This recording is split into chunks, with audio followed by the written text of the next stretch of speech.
여기 자신이 저지른 죄 때문에 잠 못 이루던 사람이 있습니다.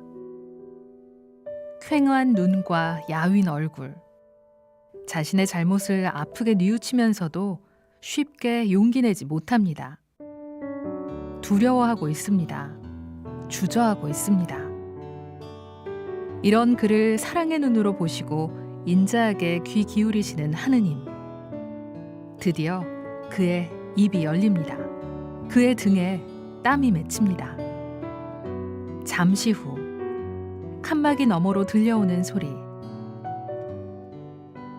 나는 성부와 성자와 성령의 이름으로 이 교우의 죄를 용서합니다. 그는 머리 위로 쏟아지는 따뜻한 빛을 느낍니다. 자책과 두려움을 감싸주는 온기를 느낍니다. 이제 그의 몸과 마음은 새 힘을 얻습니다. 우리는 세례성사로 세례받기 전까지의 모든 죄를 용서받고 하느님의 자녀로 태어납니다. 그러나 늘 죄의 유혹 안에 살고 있습니다. 그리고 이런저런 이유로 죄를 짓게 됩니다. 죄는 우리가 저지른 잘못으로 하느님과 단절된 상태가 되는 것입니다.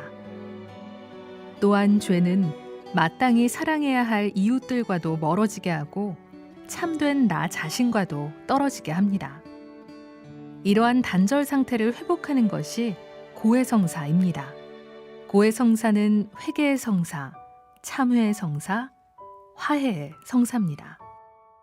우리를 짓누르는 죄와 잘못에서 우리를 해방시켜 평화와 기쁨을 맛보게 하는 것입니다. 하느님 아버지께 돌아가는 길입니다. 그럼 고해성사는 어떻게 이루어질까요? 그게 두 가지 핵심 요소로 이루어집니다. 하나는 회개하는 사람의 일, 곧 통회, 고백, 보속입니다.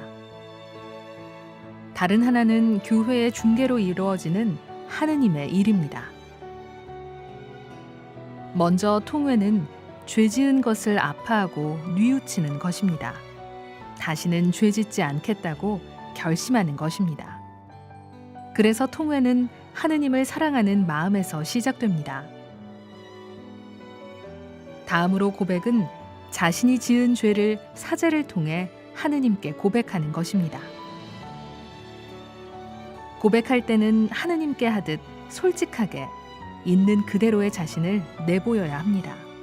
또한 명료하고 정확하게 해야 합니다. 많은 사람이 죄를 용서받는 성사인 고해성사를 어려워합니다. 특히 우리와 똑같은 사람인 사제에게 자신의 부끄러움을 이야기한다는 사실에 어려움을 느낍니다.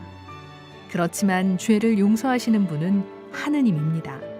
겉으로는 인간인 사제에게 고백하는 듯 보이지만 실제로는 우리의 죄를 용서하시는 하느님께 고백하는 것입니다.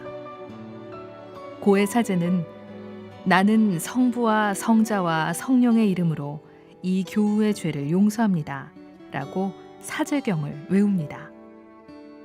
사제의 사죄경에 대하여 참회자는 아멘으로 응답합니다.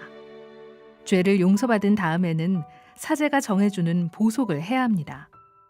보속은 죄의 결과에 대한 최소한의 갚음입니다. 우리는 죄를 용서받았지만 죄의 흔적을 가지고 있기에 죄의 흔적에 대한 적절한 보상이나 대가를 치러야 하며 그 최소한의 갚음으로 사제가 준 보속을 꼭 해야 합니다. 고해성사는 예수님께서 말씀하신 비유 중에 되찾은 아들의 비유에 비길 수 있습니다. 아버지는 아들이 돌아왔기 때문에 용서한 것이 아닙니다. 아들이 돌아오기 전에 이미 용서하셨습니다. 그래서 아들이 돌아오기를, 어서 돌아오기를 기다리고 있었던 것입니다. 그런데 아들이 끝내 돌아오지 않았다면 아버지의 용서는 무슨 소용이 있었을까요? 아버지는 이미 용서하셨는데 아들은 그것도 모르고 끝내 아버지께 돌아오지 않았다면, 그리고는 절망 속에서 죽었다면 얼마나 안타까운 일이었을까요? 이처럼 우리의 아버지 하느님께서는 끝없는 자비로 우리를 기다리고 계십니다. 그 어떤 죄를 지었다 하더라도 우리가 마음을 돌려 아버지께 다시 가기만 한다면 우리가 다다르기도 전에 이미 아버지는 먼저 달려나와 우리를 끌어안고 입맞춰 주실 것입니다. 주님께서 죄를 용서해 주셨습니다. 평화로이 가십시오. 이는 주님만이 주실 수 있는 평화입니다.